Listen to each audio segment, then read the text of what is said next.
Story time by Helen and Alf Evers. So Long. So Long by Helen and Alf Evers. When So Long was a little dog, he hardly knew anything at all, but he learned something every day. He learned to wag his tail. He learned to sniff at strange animals, and he learned to sit up and beg. But there was one thing he just couldn't learn. So Long couldn't learn not to dive through every hole he saw in a fence, a wall, or a building. One day, So Long saw a hole in a high board fence. It was so high that he had to jump to reach it. So Long's head and shoulders went through, but the rest of him didn't, so that half of him was on one side of the fence, and the other half of him was on the other side of the fence. So Long couldn't get out, so he yelped for help. Two men came running to help him.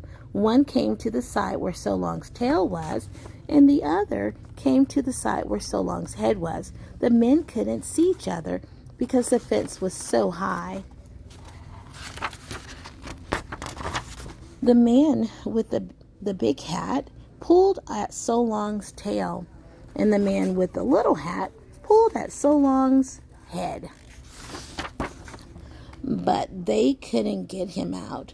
The man with the big hat climbed over the fence to see what was holding So Long, and as soon as he stopped pulling, So Long shot through the hole, and he and the man with the little hat fell down in a heap. Whoa. By the time poor So Long had been pulled so hard that he was so long, he couldn't fit on one page. The two men took So Long to the dog hospital. Half the doctors there stood at his head, and the other half stood at his tail, and they all pushed.